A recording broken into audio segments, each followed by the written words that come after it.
What's up? Welcome into your Buckeye Rush Hour for a Monday. Let's kick the week off right, talking some Buckeye football. Today, obviously, if you saw the title of the video, we're talking burning questions for the Buckeyes. We're kind of in a holding pattern right now, waiting to see what happens with the rest of the country this weekend with the championship games. Today is November 27, 2023. I did want to announce the T-shirt winner this week. I think I forgot to announce it last night on the Sunday night show, but Mac 8888 nailed the total 54 points. Mac 8888, hit me up, Mac. I messaged you through YouTube. I commented on one of your comments, so check out that and go to the website, thebuckeyecast.com, pick out a shirt. Send me the name, color, size, and shipping address, and it's on its way. All right. So let's get into, first of all, one of the bigger questions is who's going to help the Buckeyes get into the playoffs? The Buckeyes have a better resume this year than last year, honestly. Road win at Notre Dame, road loss at the Cheaters, and then beat Penn State. So you can sprinkle in some of the other Big Ten games. Those don't really matter as much, but definitely a better resume than last year. But as of right now, we're probably going to be pulling for, we want Georgia to beat Bama, knock them out. Oklahoma State to beat Texas, knock them out. Louisville to beat Florida State, give them one loss and a garbage schedule. And then Oregon to beat Washington and hopefully kind of knock out that conference. So if the Buckeyes don't get this scenario, it's kind of a difficult scenario to see play out, but it is possible. Anything's possible, right? As Kevin Garnett would say. But the consolation prize, if we don't make it into the playoffs, would be the Orange Bowl down in Miami. So that would probably be against Louisville. My question, though, is let's say we do end up in the Orange Bowl. Do you play Devin Brown? Do you start Devin Brown at QB? I think that's a legit, fair question. See what he's got. Give him a crack. You got a month of bowl practice where he can get adjusted and into the flow of the offense. You will be without probably a dozen starters.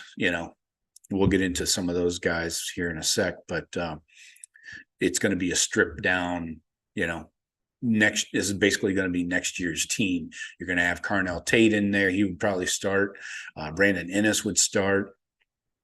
And running backs, you probably got Dallin Hayden in there because this will not affect his red shirt. So there's that.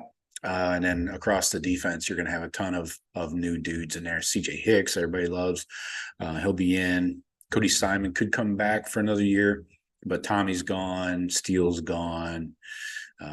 Cade's probably gone at tight end. So you see some time for Jelani Thurman.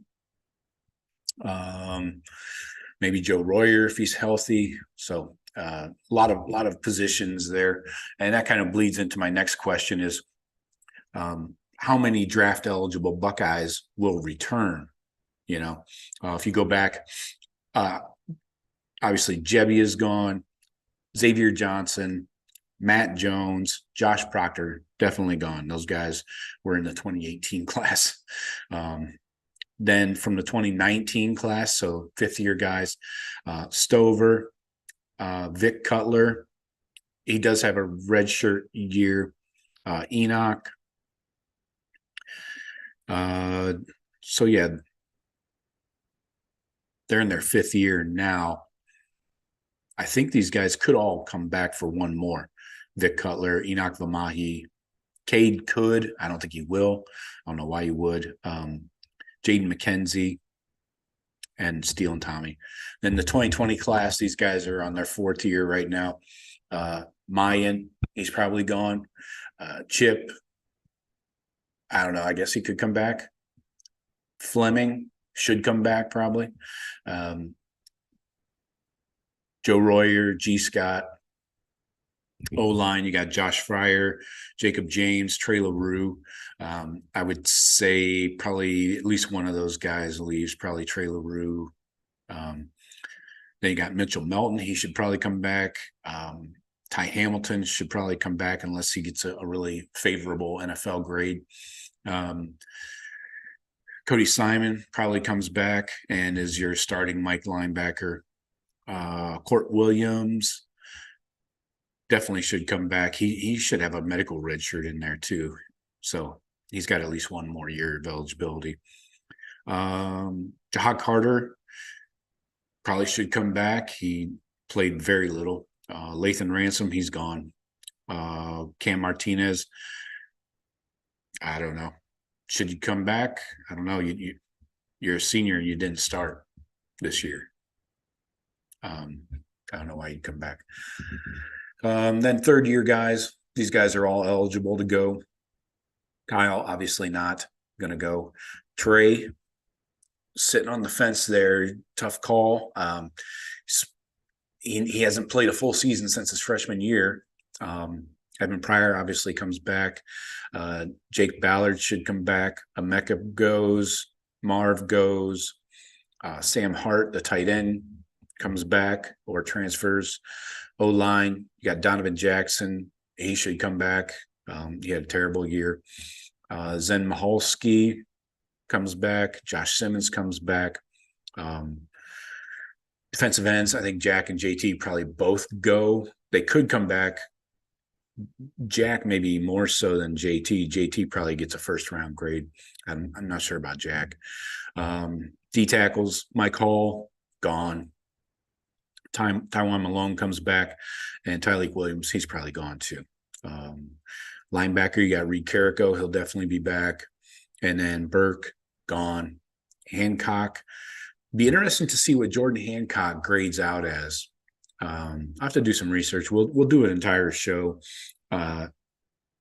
before they announce where they're going and what they're doing, but we'll do an entire show of these 2021 guys and who is getting a favorable grade from the NFL guys. But Hancock will be interesting because he had a really good year. And he kind of played that Sean Wade role, the slot corner that likes to come up and run support and smack people. Mirko, you go back to Australia for all I fucking care. No offense. 2022 class, these guys aren't even eligible, so not a lot to discuss there. Let's check out the transfer portal guys. So next burning question for me is who will the Buckeyes go after in the portal this offseason? In the past, they've been kind of late to the party, taking their sweet time, right? They can't do that anymore.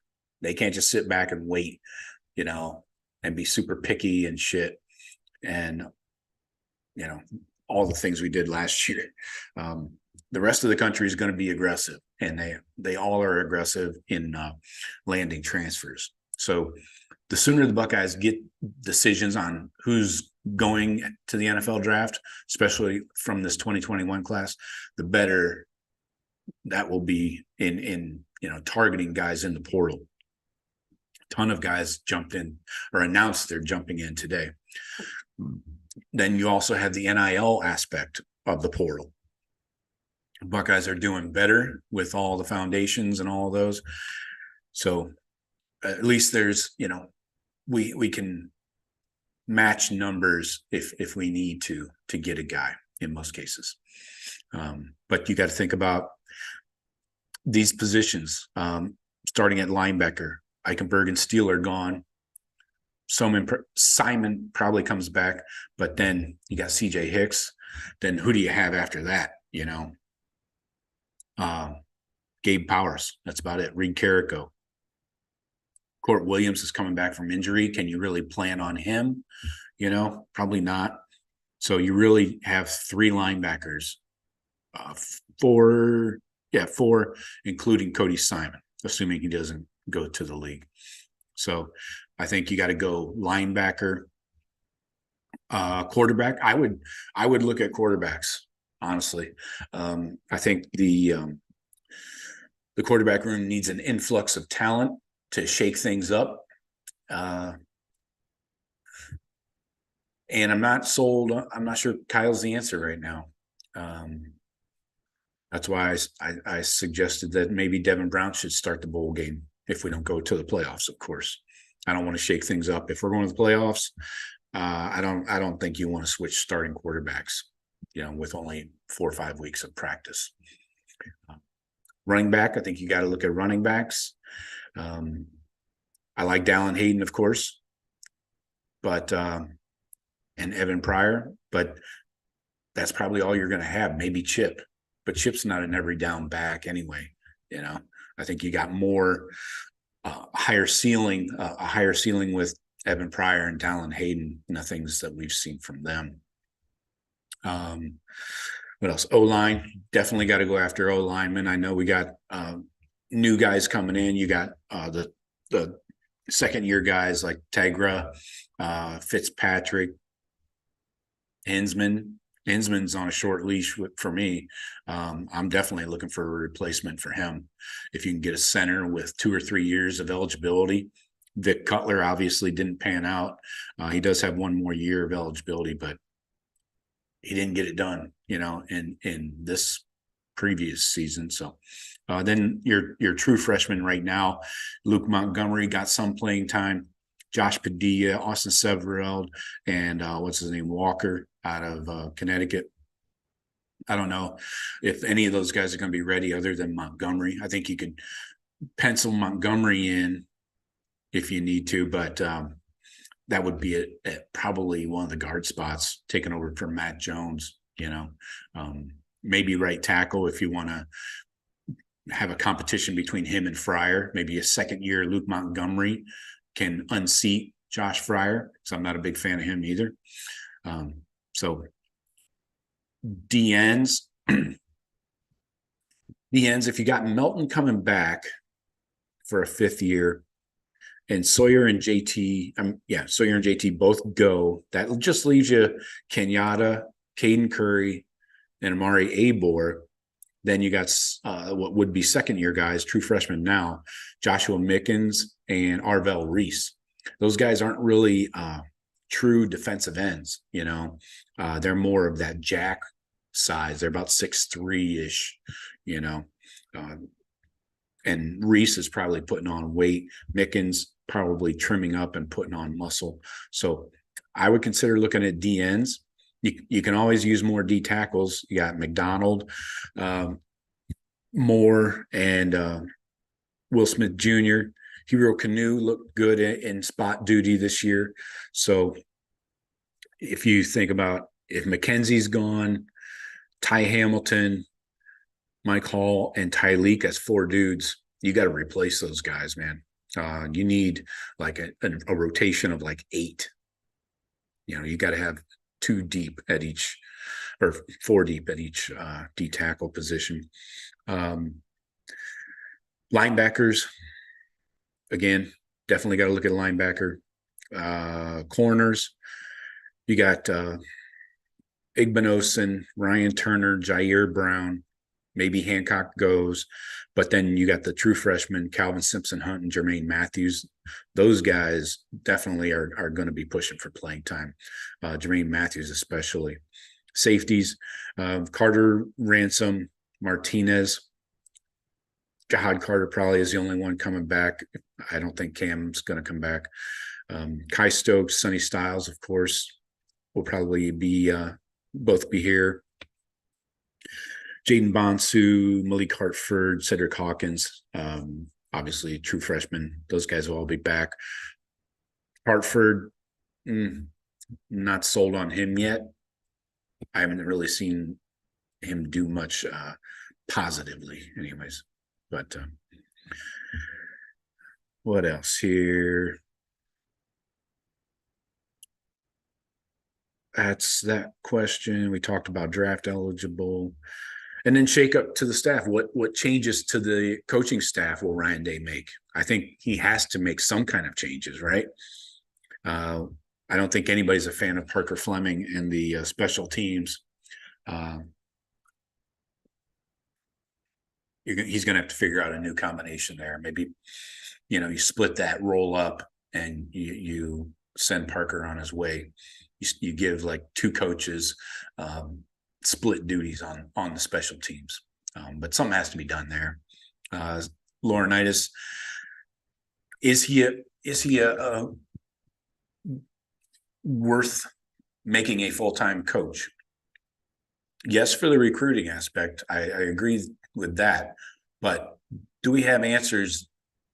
Do we know he's a good coach, a really good coach? Do we have that answer? I would say the linebackers took a step back this year, especially Steele. Tommy was okay this year, not great at times, especially in that Michigan game. I'm not sure he should have been playing. Maybe it was injury, But anyways, if Laurinaitis is your long-term answer at linebacker coach, then yes. And if that's what it takes to keep him at Ohio State long-term, and you think he's worth it, then yes, you make him a full-time coach. Larry Johnson, huge question mark there. Will he retire? For 2 years now, we've been talking about his replacements.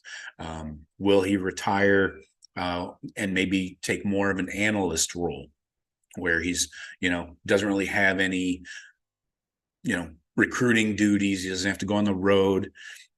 He can come into the Woody whenever he feels like it, still do some coaching and be around his guys.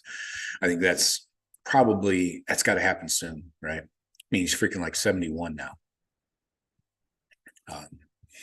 And then what about the offensive staff? I think Ryan Day needs a Kevin Wilson type in the box. Not necessarily to take over play calling, although I would not be against that.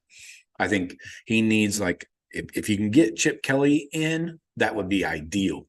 Because, yes, I would hand my headphones and my play sheet over to Chip Kelly and just make him OC. Not sure he wants to do that. He probably wants to sit on a beach for a year or two and just chill. I don't think he has any interest in doing TV, though he is pretty funny when you put him in front of a camera. He's a smart ass. But I think losing Kevin Wilson this offseason had a negative effect on Ryan Day and maybe having that seasoned veteran coaching voice, who can suggest things, tell you what he's seeing from up in the box and what would work, according to that. So those are my burning questions. Let's pop in the chat and see what's happening. Please hit the like button when you enter through the door. I appreciate that. All right, so let's start off. Jeremiah, what's up, Jeremiah? He says, hey there, Joe, where do you think Ohio State will end up as far as a bowl game? Yeah, like I said, I think if we don't make the playoffs, which is a really tough scenario to see play out, it's the Orange Bowl down in Miami. So, hey, come on down. I live just a few hours away. Just run across Alligator Alley, right up I-75. Boom, we'll do it. We'll go out for some drinks around here. I got a beach. Across the street, man. I got water over here, too. I got a pool and a pond. Pond might be good for you, though. Odysseus says, hope Iowa wins, even though unlikely. Will serve Petiti right to have no teams in the playoff for having no Cajonis. Yes. Yeah, Petiti, it's going to be so uncomfortable when he has to hand that stupid trophy to fucking Harbaugh. Oh, my God. What if Harbaugh just chucks it? Because it's shaped like a football, right? What if Harbaugh just drops back? Because he's such a dick anyway. He does dumb shit, drops back, throws it to one of his players, or throws it into the stands. Who cares? Yeah, that's going to be an uncomfortable situation, but I will be on the edge of my seat for it. Temper, what's up, Temper? Been a bit. He says, sure, why not? Odysseus says, rewatched first pick, got more sick. RPO call, handed off to Trey. It's a TD, 14-point swing, essentially. Yeah, there's a lot going on that play. Marv not making any effort is a big problem for me, but it's kind of par for the course in some cases. You see him walking around on the field a lot. He walked after that interception, didn't even try to make the tackle. His effort, I question sometimes. I know he's the holy cow, the holy grail, the cash cow. He's untouchable. His dad's a Hall of Famer, but pay attention to what he does. Watch him sometimes. But yeah, I agree, Odysseus. Why would you want Keenholz to start the Orange Bowl? You're just gonna hop right over Devin Brown? I don't know, man. I'd rather see Devin Brown. Keenholz has no grasp of the offense. He's only been on campus for like 5 months, 4 or 5 months. He just came in over the summer. Yeah, there's no way he has a grasp. Maybe he can roll out 6 or 8 plays. What's up, PC? Condolences all around from PC. It does suck. Odysseus says Day needs a dual threat QB. I have no problem with that. Somebody that's mobile would be a nice change of pace, although I don't think he wants that. I don't know if he really wants to use a quarterback's legs that much. Justin Fields really ran the ball because he took off with it when nothing else was there. They didn't really call a lot of design runs for him. Probably should have, but I'd be fine with a dual threat though. Odysseus, I'm with you there. Throw NIL to keep Ibuka and Trey. Yeah, I'm fine with that. PC says it's going to be slim next year, boys. I think the team is going to look very different. Yeah, definitely, because it really depends on how many of these 2021 guys, leave. But yeah, it is going to be a very different team. Hell, it's going to be a very different bowl game. I could easily see 10, 12 guys sitting out. No joke.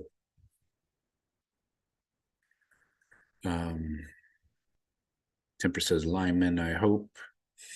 Odysseus says need to grab a stud center and tackle out of the portal. Yeah, I'm right there with you, man. The true freshmen are not going to be ready yet, and the rest of the roster on the O-line is mediocre. I am happy with Josh Simmons, though. You got to give it to the left tackle. He did actually improve over the season. None of them had a good game against Michigan, so just clear slate right across the board. They all sucked. Some more than others. Donovan Jackson graded out a 4.4 in pass pro against Michigan. I've never seen that before. Anyway, I'm not a Josh Fryer fan. I think he gets beat too much. He's not super athletic. Center has to change. Yes. I don't know how Hinsman's going to get better. He was not good early and even worse late. So Donovan Jackson has to come back. He's a 5-star, but he had a terrible year too. But credit to Josh Simmons. That's where, when we talk about Justin Fry, I think you got to give him some props there for getting Josh Simmons. Left tackle is the most important position on the line of scrimmage. Getting Josh Simmons not just up to playing level, starting level, but improving over the season when he had, some time to work on it. So I like Josh Simmons. I hope we're not trying to replace him yet. But I'm with you, Odysseus. PC says, I wonder what another year for Trey might do. It might benefit him to come back one more year, especially with how NFL salaries are with RBs. So legit point. Yeah. It just depends on what he can garner, in the NIL space.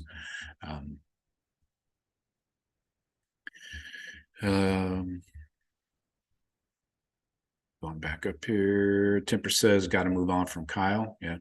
I know that's the kind of that can be an emotional call right now, just 2 days away from the game. But I think you at least need more competition in that room. And please don't mention Aaron Nolan. He's not an option. Okay. I know he'll be an early enrollee in January. He's not a legit option. Ryan Day is never going to start a true freshman quarterback, nor should he, unless everybody else has been kidnapped, PC says, yeah, I don't think Kyle has it in him, although he was just a few passes short of beating the TCUN this year. He didn't miss by a lot, but that game magnifies everything, especially mistakes. Yes, I think somebody said that recently. Odysseus says, RPO mistake by Kyle on the first pick. Yes, it was. Should have never thrown it. I'm not saying it was all on Marv, but yeah, it was on Kyle. He threw the fucking pick for sure. PC says, Joe, thanks for doing your offensive PFF review today. That only opened my eyes and explains a lot what happened Saturday. Yeah, it's just one way to look at it. I know the PFF grades should not be taken as gospel, chapter and verse, but they do. When you look at everybody's grades, over the year, they do paint a picture of, who's improved, who's still inconsistent, who's gotten worse in some cases, unfortunately. So you're welcome, PC. Thank you for noticing. Odysseus says TCUN completely slanted towards Marv's side of the field. Yeah. All right. Badass Buckeye asks the ever important question, why does every loss hurt so bad? Because we never lose. We're not used to it around here. We're not used to losing,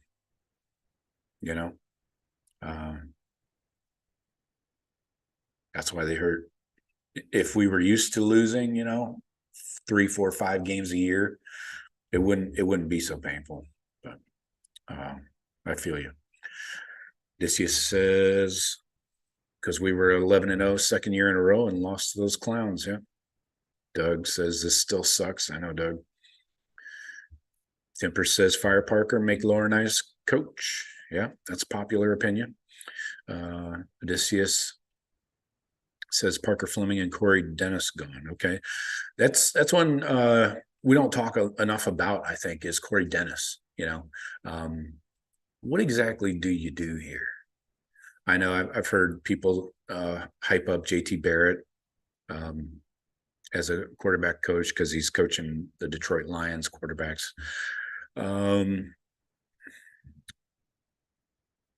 I would be curious to know how good of a coach he is. This is his first professional coaching job. So, and was this year 1 or year 2 for him? I would like to see him get his feet under him and make some progress. But I agree. I'm not a fan of Corey Dennis either. I don't know what he does other than help recruit. So Ryan Day is definitely doing all the work with the quarterbacks. Corey Dennis is handing balls to the quarterbacks. He's a ball catcher. Doug says, I don't think our linebackers played that well this season. No, they didn't. 100%. 100%. I was thinking I should actually pull up the season grades for the LBs. Let's do that real quick. I want to go defense.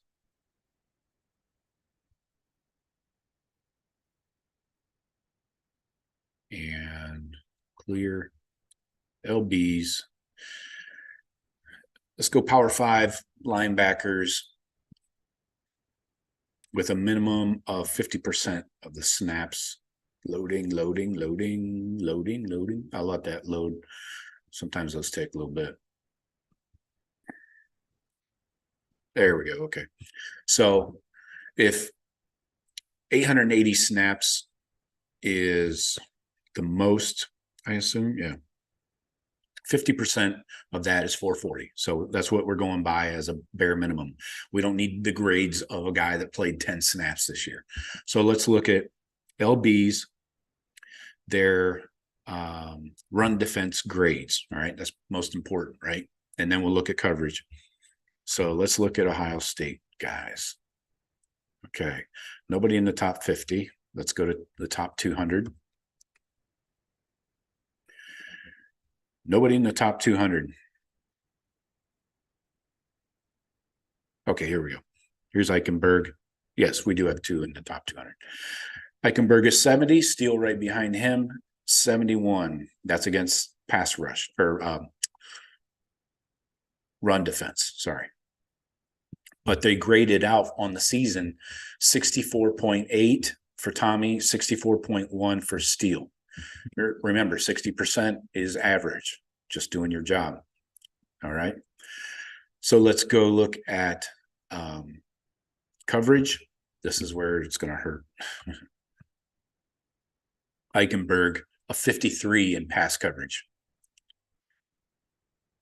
Steele Chambers, a 75.8. So he still did well. That's more of his strong suit. Run defense is not Steele's strong suit, obviously, judging by those grades. So that's a quick info for you. Let's get back to the chat here, starting to stack up a little bit. Odysseus says this loss hurts because now everyone thinks the cheaters didn't cheat. Yeah, there's no proof of that, is there? They still could be cheating. Odysseus says if we beat them, the narrative's completely different. Yep. Badass Buckeye, what's up, Bab? How do we give up a 13-play, 7-minute drive that was down? Well, it was part of the problem. We did not stop them in the second half. They scored on every drive. I'm looking at them right here. They had 2, 4, 5 drives. The last one was just a kneel down, one play after the INT. So 4 drives for Michigan in the second half, 3 field goals and a touchdown. They scored on every single one. That's a problem. But I get your point about the defense. Doug says, my biggest concern for next season is too many players with minimal experience because I have saw enough of the 5 to 6 year guys. Yeah, I understand. I assume you're talking about guys like CJ Hicks, people like that. Odysseus says refs missed an OPI on 3rd down and Knowles refused to match 8 linemen in jumbo packages. Yep. They also converted 4th downs, 3 of 3 on 4th downs. We didn't even attempt one. Timper says, I thought Joe Philbin was the senior coach whisperer. Yeah, well, he's just an analyst, though. He can't be on a headset during the game or anything. Analysts can't. Bab says, did we even take one chance in this game? No, we did not. Even though Ryan Day said he was going to be aggressive, he did not take one chance. PC says, here's my take. Number 1, we came out flat. I didn't see any juice or fire at all. Good point. Legit. Number 2, Kyle is mid as hell. Probably shouldn't have been OSU starting QB. Okay. Well, Devin didn't beat him out. It's as simple as that. Kyle did enough to win the job. Number 3, O-line was a hot mess from the jump. Yeah. Especially in the Michigan game. Yeah. PC says both 2 and 3 came back to bite us. Yeah. Can't make mistakes in a game like that. Mistakes are magnified. Let's see what else we got here. PC says also Knowles seemed like he was in base D all day. WTF. Day and Knowles should have been much more creative for this one.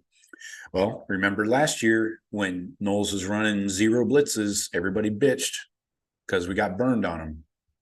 This game, I think he blitzed like 4 times.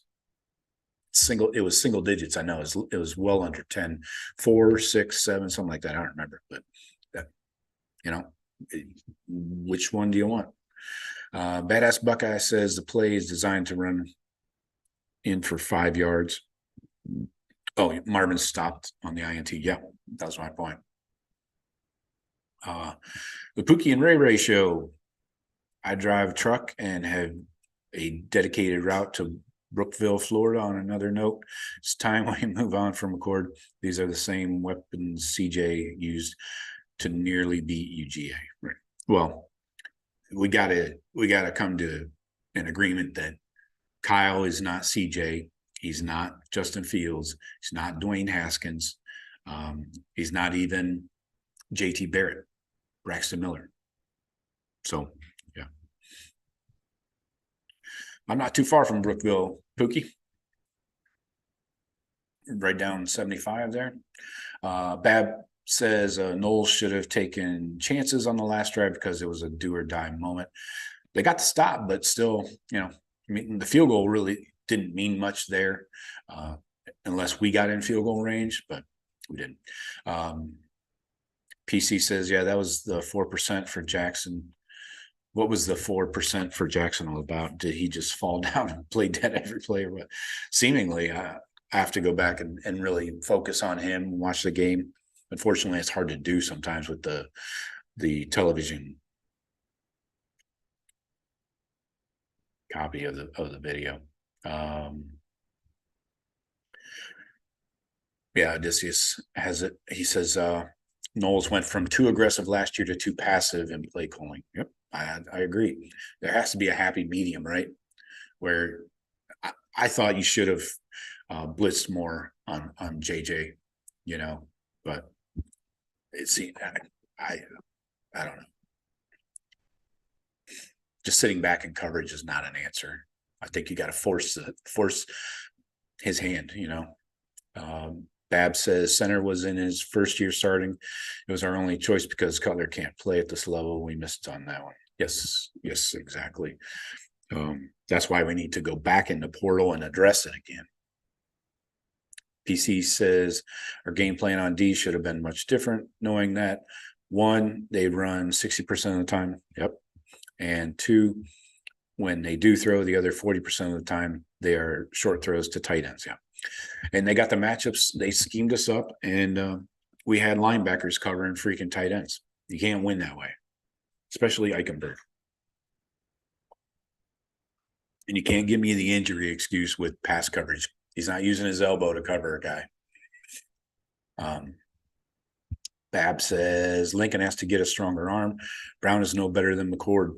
It's a fair, simplified assessment, I would say. Brown's a little different. At least he has feet and he's willing to use them, where Kyle, not really. And you got to remember, I'm not making excuses, so don't paint it that way. Kyle was on 2 bad ankles. The one he sprained against Notre Dame, and he's been playing on it.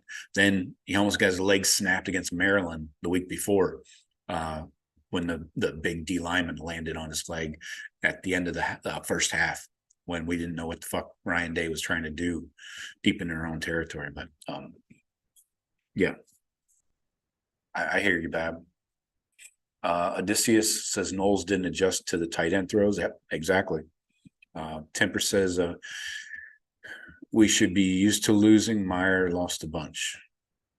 He did? Urban Meyer lost a bunch at Ohio State? I don't remember that. Doug says, I don't know if it was coaching or guys not very good at it, but our linebackers are not good in pass coverage all year. Yes, exactly. As I illustrated. John Benedict, how you doing? Welcome to the show. Do we have a QB mobility issue, or do we have a coaching QB1 not to run issue? I think you could make a case for both. I think you nailed it on both points. I think it's not an either or. I think it's both, honestly. Justin was told not to run. He said that when he got into the NFL. He said he was told not to run at Ohio State. He did, but that's the way it goes. He made plays with his legs. Kyle's obviously not the same kind of quarterback. PC says, I hope everything is on the table for next year. I hope Day doesn't just anoint Kyle just because he has been there the longest. It needs to be a legit open competition. That's what I'm saying. That's exactly what I'm saying. Exactly. Reopen that thing up. Just everybody keep in mind that Air Nolan is not an option. You can, if you want to add Keenholes to the mix, fine. Starting in January, open competition. Keenholes, Brown, and Kyle. And if you want to go into the portal, usually they only keep 4 guys in the quarterback room. But I would not be against going into the portal and getting somebody else just for more competition. I doubt Day will do that, but just a thought. Odysseus says LBs couldn't cover their tight ends, 120 of 160 yards passing given up to their, yes, I know. Should have had safeties on both their tight ends. Obviously, one would be Sonny. Sonny was playing the bandit role, which typically covers a tight end. Then if you got 2 tight ends out there, you bring up another safety. Bring in a Proctor, bring him up, whatever. I did not agree with Malik Hartford being on the field. His one snap goes, JJ throws one right over his freaking shoulder for a touchdown. Can't have that. I haven't seen that kid earn enough good plays on the good plays on by Hartford to earn playing time in the most important game. But anyways, PC says not sure if it's true, but it probably is. I heard that the last 3 years against us, TCUN punted once in the second half. That was on Saturday. Yeah, I think that is true. Yeah, because we let them score on every fucking drive. No, they did not punt in the second half this year. It might have been last year or the year before, but they only had 4 possessions and scored on all of them. Third quarter, they got the ball coming out of half. They drove 6 plays, 46 yards, field goal. Then they got the ball back after the Buckeyes scored a touchdown. They go 7 plays, 75 yards, touchdown. Then they got the ball back on a Buckeye punt and went 7 plays, 44 yards, field goal, got the ball back after Buckeye TD and they go 13 plays, 56 yards. That's the 7-minute drive, kick the field goal. So yeah, they didn't have a punt this year in the second half. They had 3 in the first half though. Doug says Gabe Powers is better in pass coverage. Okay. I haven't seen it, but I'll take your word for it. Odysseus says analysts can't coach unless you're TCU. Fair point. Fair point, Odysseus. I can't argue with you there. Mr. Good says the tides have turned. It happened in sports. It happens in sports, probably. Okay. Man, it's just a 3-game stint. Let's not forget about 2001 through 2019. Doug says this game was lost on lack of execution on our part. Yes. And TCUN made plays when it mattered. Execution, I talked about it on last Friday. That was my last point. My last key was just simple, one word, execute. We didn't do it, especially on the O-line, which affects the entire offense, of course. Pookie and Ray Ray Show says, what simple nincompoop just clean Urban lost regularly? Yeah, I don't know. That came out of left field, man. Odysseus, says lack of in-game adjustments have cost us the last 3 years, in addition to the cheating. Yes, it's true. It's true. And I would pile on Ryan Day game management. I question some of his decisions, like going into halftime with 35 seconds or whatever it was, letting it run down, and you attempt a 52-yarder. Come on, man. 52-yarder should not be an option. It's not a realistic option, man. I know it was 4th down. It was only 4th and 2, man. Go in there, try and get the first. We can convert a fucking 4th down. And if you don't, they got the ball at their own 35 with 30 seconds. Big deal. Make them drive, the length of the field, 65 yards. I got a big problem with that one. And I could even go as far, I would listen to an argument that he should have gone for it on the first 4th down. That was at our own 46. It was 4th and 1 in the first half. Was it first quarter? I think it was a second drive. I'm pretty sure. Anyway, and then the management of special teams, that has to get better. Jesse Mirko averaging like 36 yards a punt is fucking pathetic. I don't want to hear about wind. Dude, you're from Australia. There's plenty of freaking wind out there. Jeremiah says, imagine this one, even that early INT on the last OSU drive, a TD instead of the INT, totally changing the narrative of what we're talking about today. Yeah, I thought we could, going into the game, before the game even started, I thought we could absorb one turnover by the offense.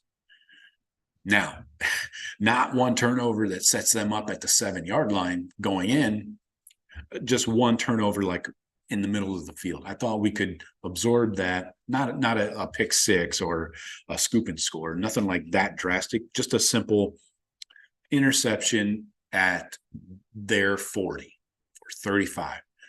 I thought we could absorb that.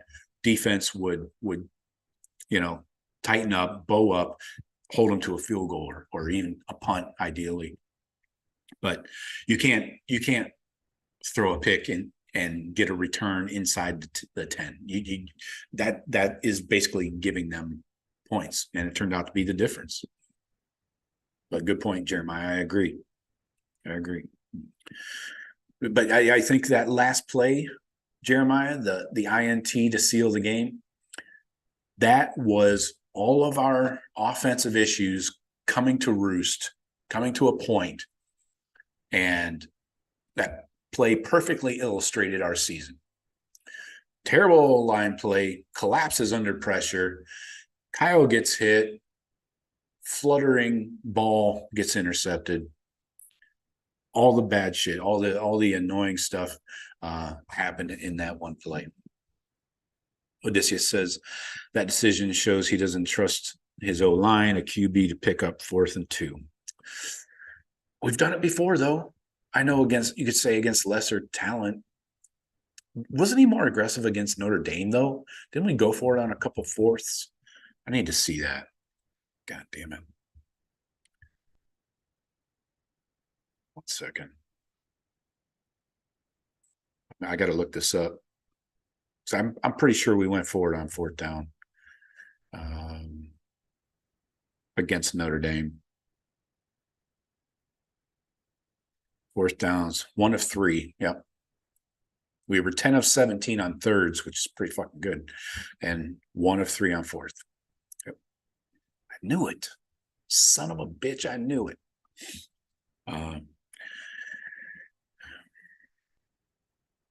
Temper says we just got outplayed and outcoached. To a degree, yeah. They didn't make any mistakes. We did. I know it's an oversimplification. There's more to it throughout a game than that. But mistakes, again, are magnified in this type of game, just like in a playoff game. You make mistakes against Georgia, they're magnified. yeah, it's frustrating, but got to come to terms with it, I guess. But anyway.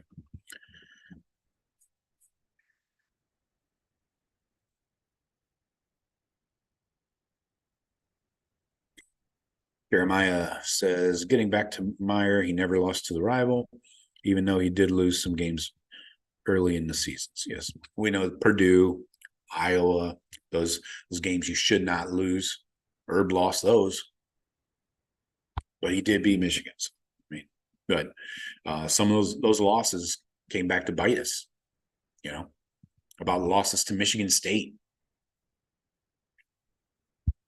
That's when Michigan State used to be good.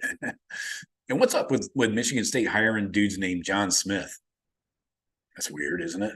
How do you have two coaches in your history named John Smith? Odd. But everything's weird in Michigan, man. You know those Pure Michigan commercials and ads you see all over the place? I'm going to do one called Weird Michigan. Just remove the pure and put in weird. Because everything in Michigan is fucking weird. I don't get it. Anyway. RDB, nice to see you. RDB says, what's going to be the change that needs to be made at this point? Obviously, something's not working. That's 3 years in a row and can't make it 4. Everything changes next year, though, right? I mean, everything changes. The rivalry doesn't really have as much riding on it next year. You know, you take a loss, still in the playoffs. Who cares? You don't even need to be a Big Ten champ. I think it wastes the championship games for the conferences. Odysseus says they're basically Canadians up north. They are. Is that what the C stands for? Or TCUN? The Canadians up north. Temper says just don't drink the water, not pure. Exactly. So those people are so weird, man. What are you guys drinking? Water's not supposed to be that color. Jeremiah says, remember the 2013 game in their place. Latavius Powell INT on the goal line to save that season. Yes, that was a close one. Herb got by the skin of his teeth a couple times, but win's a win is a win is a win, right? Yeah, 42-41. Odysseus says, I think up there the amount of lead ingested determines whether you pull for TCUN or Sparty. Yeah. Yeah. All right, folks. Sucks we got to wait an entire week to find out our fate. I don't see this scenario playing out for us. The only one I'm super confident in is Georgia smashing Alabama. That's not going to be a problem. Oklahoma State, I don't see them beating Texas. I don't see Louisville beating FSU. And I think Oregon probably beats Washington anyways. It would be interesting if they leave Oregon out. If Oregon and Washington both have one loss and they leave out the Pac-12 champ, that'd be fucked up. So, yep. Hey, on the bright side, if you're going down to the Orange Bowl, probably can get some tickets pretty cheap. But the stadium is in the city. It's like, I think it's even downtown or north of downtown. So it's not even near the beaches.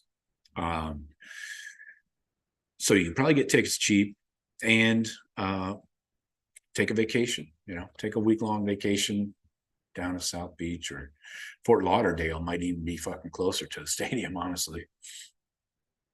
That area. Check out all the leathery skinned old farts with their hair dye. I have to look at that shit every day. Yeah, we got a couple latecomers here. Jeremiah says, Ryan A's Beard says, you think they go after a portal QB? They didn't seem happy making a decision between Brown and McCord. That's the difficult part. Day always says he wants 4 guys in the room. So he'll have 4 guys with Aaron Nolan coming in, Keen Holes, Devin, and Kyle. So if he does bring in a 5th, I would not be against it. Like I mentioned earlier, more competition in that quarterback room is probably the recipe we need to sort this thing out. But yeah, it's going to have to be a stud, though. You can't go out and get a fucking Tristan Gebbia or somebody like that. You got to go get, and I don't know what 5-star, high-end QB is going into the portal because they're already starters. Maybe a Malik Murphy out of Texas. If Arch Manning jumps him for the backup job behind Quinn Ewers says he's already coming back. So I wouldn't be surprised if Malik Murphy hits the portal, and I would take him. Yeah, I'll take Malik Murphy now. Jeremiah says, also remember that 2018 game when Ohio State won 62-39. Yes, I do love 62 points on the team up north. Christopher, what's up, Christopher? He says we need a QB that can extend plays. I'm right. I'm with you, man. No argument from me. Yeah. Again, Malik Murphy could be available. Maybe we start. Somebody give me his number. We start maybe pinging him and getting his ear a little bit. Pam, what's up, Pam? She said we had that great drive, second half to score the touchdown, and then we couldn't get off the field. Defense let us down. Exactly. 4 scoring drives out of 4 drives.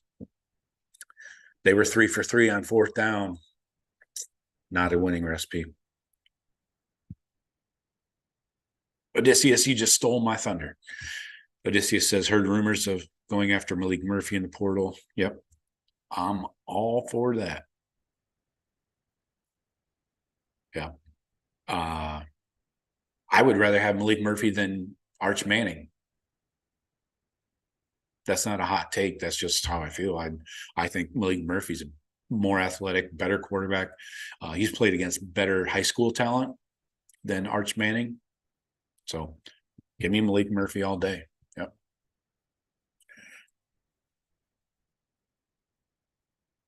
Pam says, you're welcome, Christopher. Pam says, that's the first time I've seen anyone get a practice on a field goal. Yeah. Then he misses wide left on the second kick. Brought back bad memories from the George game. Yeah, that's true. It's a good point. I think he should have pulled the plug on that field goal try. After he nails the first one, there's no way he's going to make 2 in a row, right? RDB says, who are our running backs next year? Well, I talked about it earlier. I think Mayan's done. It would be his 5th year. Chip could come back, but he's still going to be in the same role. He's not going to be a starter. I think Trey is on the fence. And then you got Dallin and Evan. Dallin and Evan obviously are going to play. Dallin will get redshirted this year. So he'll have that extra year.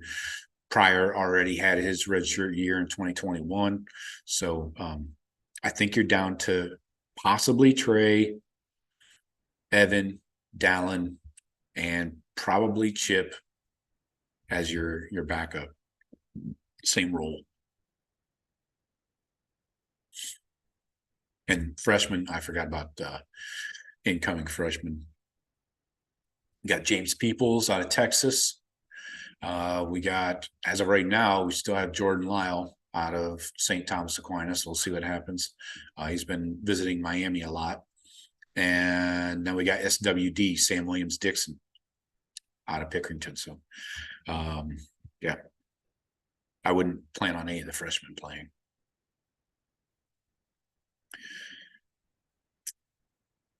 Scott says, go Buckeyes, go Bucks, always and forever OH. IO to you, sir. Jeremiah says, Buckeye fan forever, life here, for life here. Christopher says he's always missing kicks for us. Yeah. Christopher thinks that Trey is leaving. I wouldn't be a bit surprised.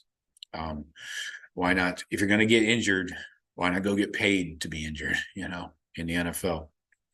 RDB says with everybody leaving next year, does Jeremiah Smith come in and plays a freshman? Yes. Jeremiah Smith plays as a freshman. No doubt about it. Tate, Ennis, Jeremiah Smith. That's your starting wide receiver crew. Odysseus says, that bothered me the most. Day coached the game in a phone booth, which the cheaters wanted. Where was Tate? Yeah.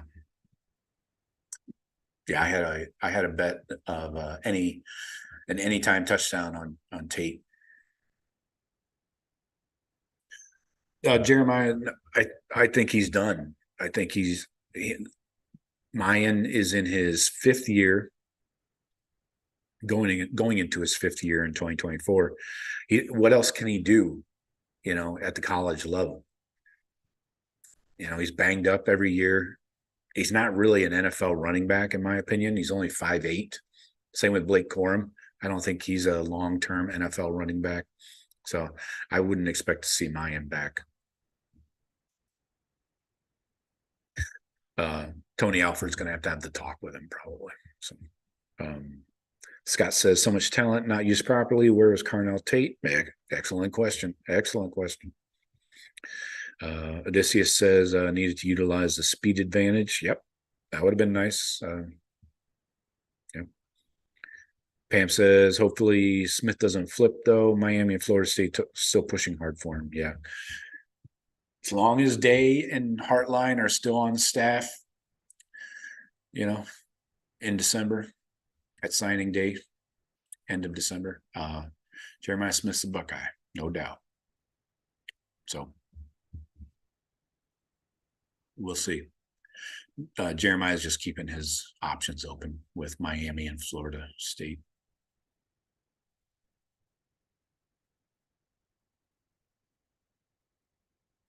Yeah, good point, RDB. You'd think he would have learned his lesson from last season, being tight in how he coached against the team up north, and then being loosey-goosey, fancy-free and super aggressive against Georgia. You'd think he would have learned his lesson.